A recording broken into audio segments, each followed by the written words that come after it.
Hey everybody, it's Ben Richard, founder of High Performance Academy and author of the New York Times bestselling book, The Charge, and welcome back to your High Performance Academy monthly training. In this series, we continue to go deeper into the high performance model, and we continue to keep reminding you of some of the great essential components of what it's going to take for you to reach your highest levels of clarity and courage and energy, productivity, fulfillment, joy, persuasion, influence in life, all of those things that we've been talking about through the model. In this month, I'm going to do something unique, and I'm going to share with you a model that will help you transcend both of these categories. A model that will help you understand why you are or are not being productive in any given area.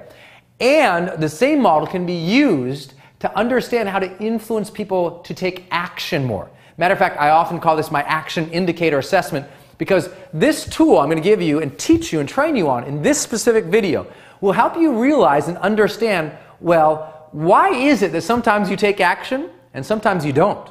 What's it going to take to persuade others so that they take action or they don't? It turns out the same 10 categories of influence that are influencing you to either get things done or not, and influencing others to buy your stuff, believe in you, be persuaded or not, are the same. And so I'm going to teach you those categories right here in this video. I want to thank you again for being a member of this monthly training program, and also congratulate you on a journey of lifelong mastery.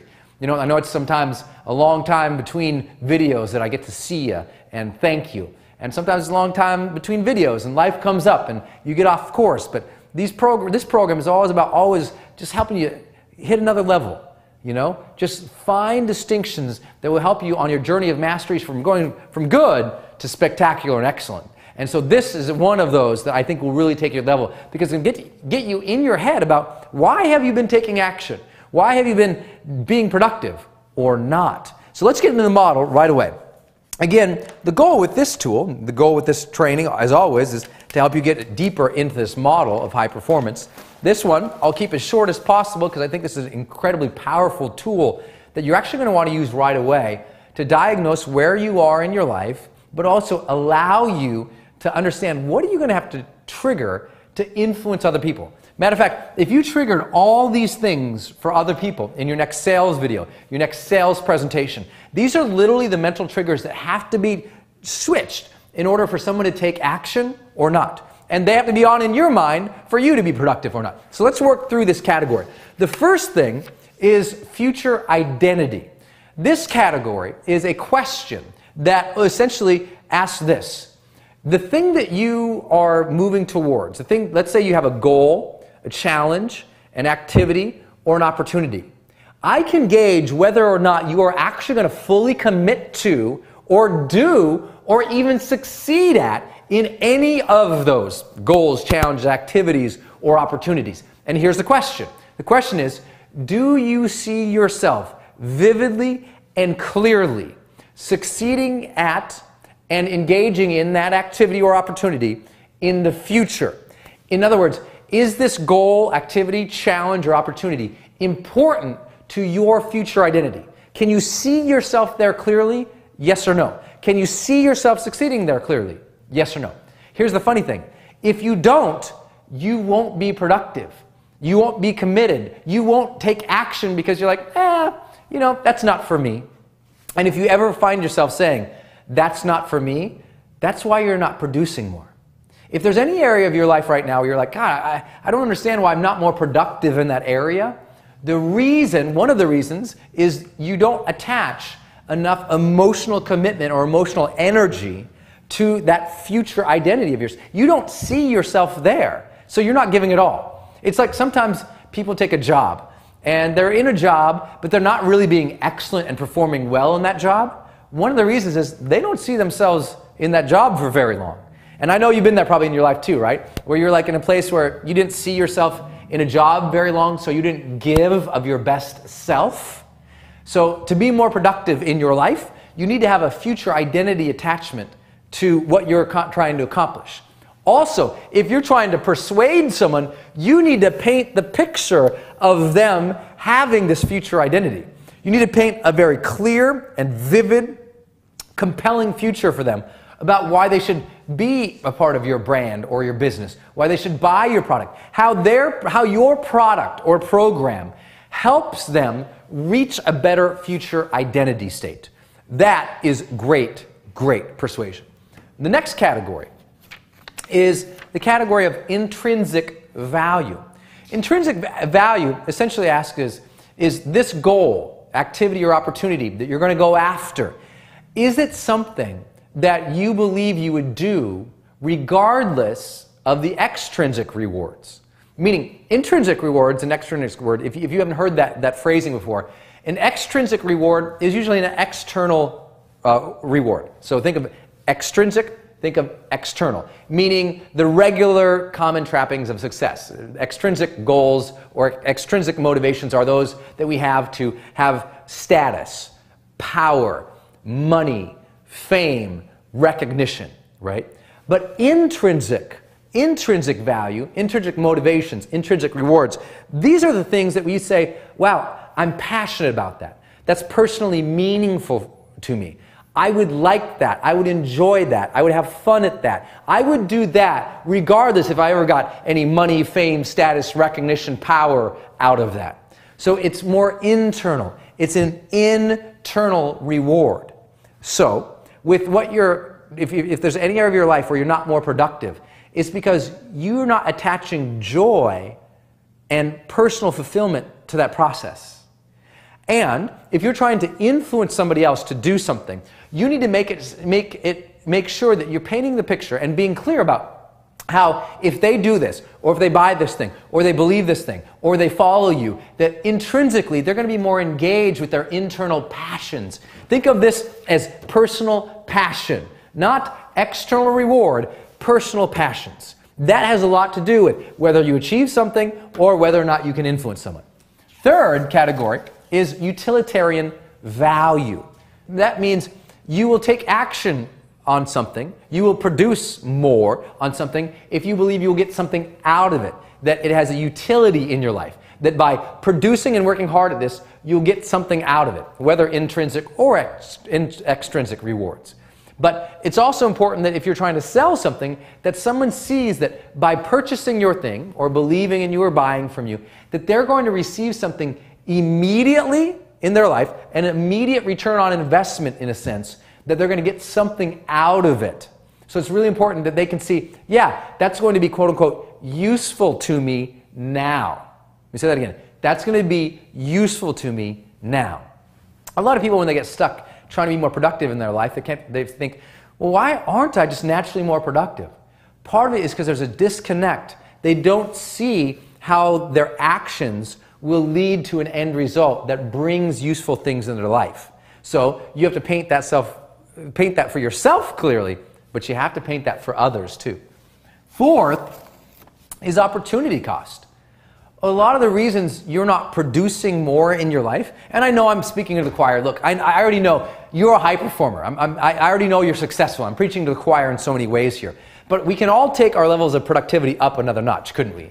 The most extreme high performers I've met in my life, the most successful, the multimillionaires, the leaders of countries, the leaders of CEOs of major organizations, all of these folks know they can always ratchet up their productivity. And one of the ways that we help them realize that they can do this is by helping them realize that one of the reasons they're not producing more is because they believe by focusing more time, energy, attention, resources, money, skill, labor towards this specific thing, that also takes away from something they might like over here. So they have these competing interests. They thought, well, if I go do this and I work hard towards that, it takes away from my family or from my kids, or it takes away from my ability to focus on this other opportunity that's equally as good. So that every time that we engage or do anything, there's an opportunity cost. You need to be aware of how you're thinking through these opportunity costs and making them conscious. When you're evaluating any new goal or challenge, activity or opportunity, you need to look at it and say, wow, if I'm going to pursue that fully, what will my mind trick me into believing that this opportunity is taking me away from this thing? And you got to deal with that. Because I remember when I was starting one of my first businesses, and many of you know I've built $1 million plus brands, 5 of them. And as I built these brands, often I'm thinking, well, if I'm going to go build another brand, it's going to take away from my family.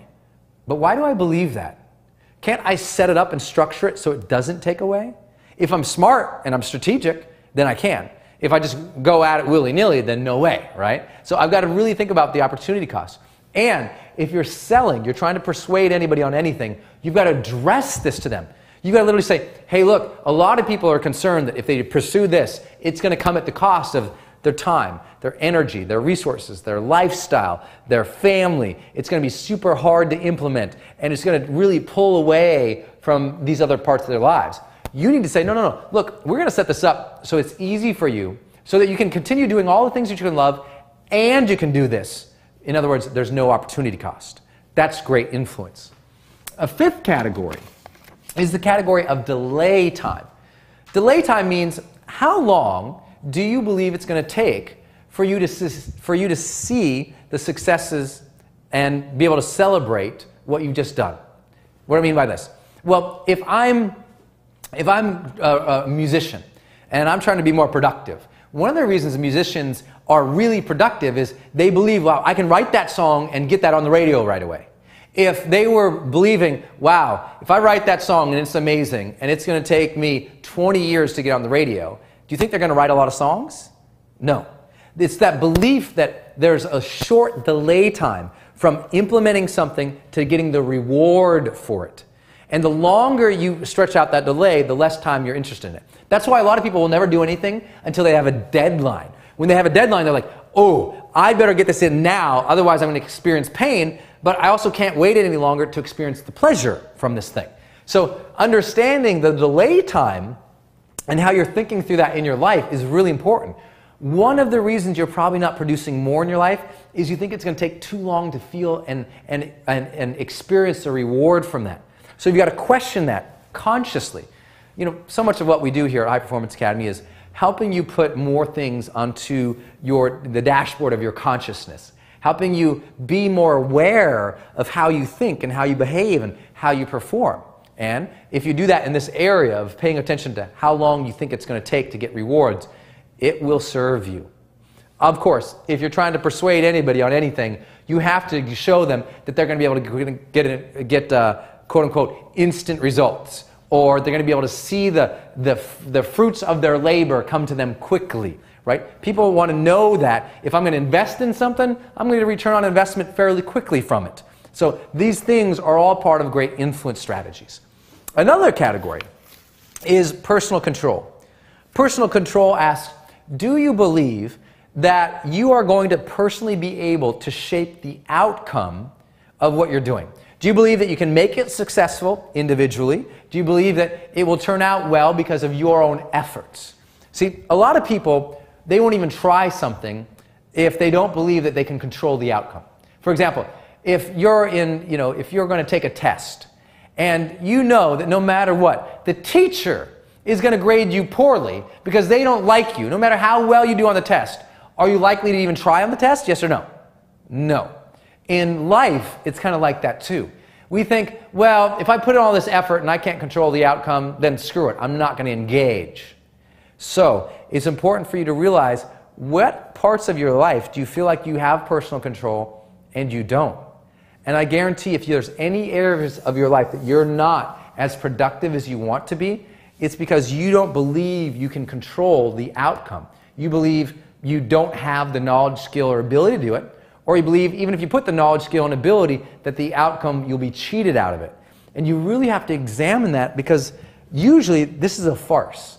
People don't realize how much control they really have over life. I mean, you have extraordinary amounts of control over what you think, how you behave, what you contribute, how much energy you bring into something, how much influence you have with others. These things are things that you can manage and you can shape. Yes, you can influence and relish in that. Take pride in that. Be excited about that. Do not continue doubting yourself as much as people do. One of the things that people do is they delay and they doubt so much in their life, they never hit momentum, so they never experience the levels of high performance or success that they deserve. So for you, understand too, if you're going to influence someone, that you've got to help them understand that they will be able to shape the outcomes of this project, that they can know that their efforts will lead to good things for them. Seventh is social support. You know, a lot of people just won't take any action because they're like, no one's going to support me on this. They don't believe their spouse will approve. They don't believe their loved ones will approve. They don't think that other people will support them on the journey. They think it's a cutthroat or competitive world where people won't help them with a leg up, so they never get involved. If you're not producing at the highest levels, you probably believe in some way or another that you won't be supported. So one of the great strategies of high performance is to set up a support system and a support structure for yourself so that you are supported on the journey towards your dreams. To create it proactively. All of these things can be created and shaped proactively, so can this. Also, if you're trying to influence another person, let's say you're trying to influence somebody to lose weight. Well, you'd better help them understand how they can engage the people around them to support them in that journey. And you should teach them how they can do that. The last product or program that you sold, did you teach that person how they could engage the other people around them to have more support? Did you help them explain how this product or program is going to be good for them so that they could explain that to their loved ones? Have you done the work to help them see that they'll have social support, maybe through a Q&A forum with you, maybe through an ability to ask any questions that they have, maybe the ability to support, to ask, to issue a tech support ticket or something? Do they know that they will be supported on their journey to accomplishing whatever it is that you are selling? Very important. Eighth is bandwidth belief. A lot of people just won't try a new activity or chase a new opportunity because they go, I'm already stretched to my limits. I don't have any, my plate is full, man. I can't put anything more onto my plate. I'm so busy already. So many of us have to look at, well, how much bandwidth do you really have? Most people have a lot more bandwidth than they believe, because where their bandwidth is being pulled and pushed is usually coming from distraction. So they're not managing their time well. They're not managing their life well. They're not managing their agenda well. They're not managing their inbox well. And so what's happening is they feel overwhelmed. They feel like they can't take anything more. And if you're in that spot, take back the personal control of your agenda and realize today that you have just the same number of hours in your day as anybody else does. How is it other people are accomplishing more? It just means they have a better strategy of managing their day. So go back and revisit some of your trainings on the one-page productivity or some of the other concepts we've taught you in this program so far, so that you can realize, actually, I can make more time. Because once you realize that most of the bandwidth that you fear you don't have is actually just you're spending time on insignificant things that are not moving you forward at the consistent clip, that you're distracted with lots of different competing interests, and you learn to just pick an interest and go. You learn to focus and commit again. You discover you have a whole lot more bandwidth than you ever imagined. Look, all the reasons that we say, I can't do that, I can't take that on, usually happen to be because we don't believe it's important enough to us. We don't believe we'll get anything out of it. We believe it's not important right now. We believe that no one will support us, so we're like, I'm out. I don't have the time. But it's your kids, your work, your background, your history, what is available on your plate right now. These things actually, they're good excuses that we use, but they're usually not the real issue. The real issue is that you haven't got committed to it because you don't feel it here, here, and here enough. Make sense? So if you're trying to influence someone, realize that's the case too. You've got to show them how doing what you're doing or giving them what they're going to receive doesn't take tremendous amounts of their bandwidth. That instead, you've done all the hard work. You've broken it down. You've made it easy. The system or the tool or the product that they're buying makes it easier for them, saves them time, energy, and effort. Then you're on your way to influence. Next, resource availability.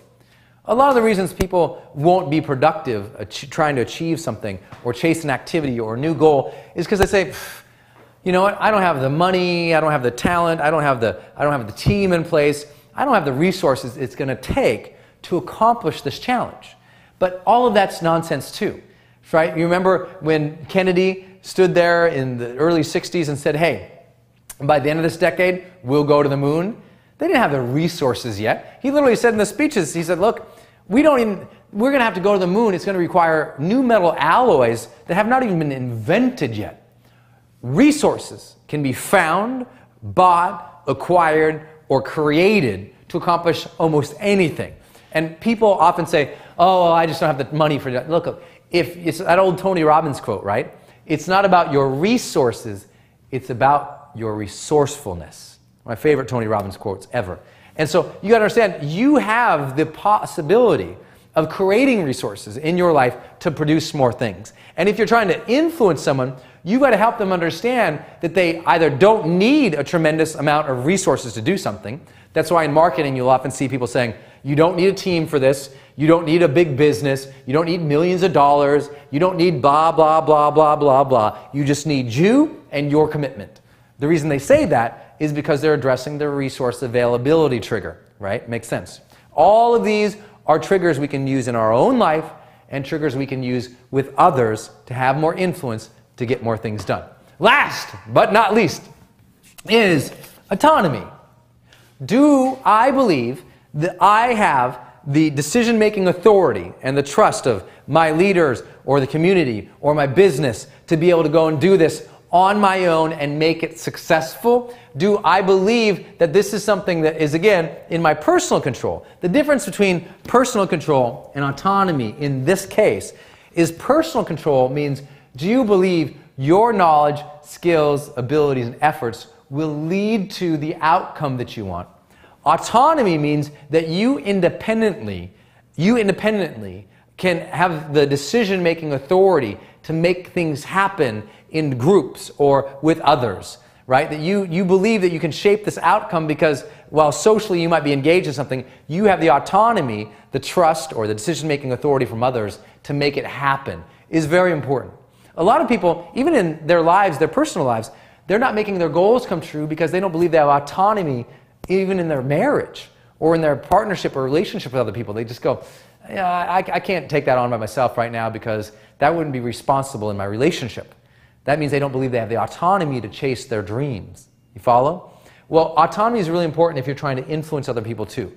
You have to understand and have to let them, again, feel it. It's in their personal control, but that also that they will have everything they need to make this happen independently of others, and that you will equip them with communication or with explanations so that they can explain to others why they can handle it and take it on. So this is a very quick lesson this month, I know, but I want to give you a tool that you could really use to assess yourself. So what I'd love you to do is I'd love you to identify an area of your life right now that you are not being productive as you should be. An area of your life that you're not progressing towards as fast as you want to. Or an opportunity that you're kind of interested in, but you're not sure if you're really going to commit to it and do it. And think of that area of your life, and then I want you to go down this entire model here and rate yourself on a scale of 1 to 10. 10 being you're doing awesome in this area, right? 10 is like, yes, that's a smiley face, by the way. That way you can say, hey, yeah, future identity, absolutely. I can totally see myself doing that. That's totally important to my future life and my future ambitions.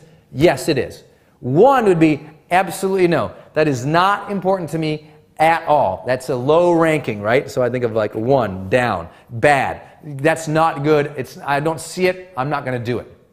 And I want you to grade yourself 1 to 10 in each of these areas. So there's 10 areas, right? That means there's a possibility of you getting 100 points with this.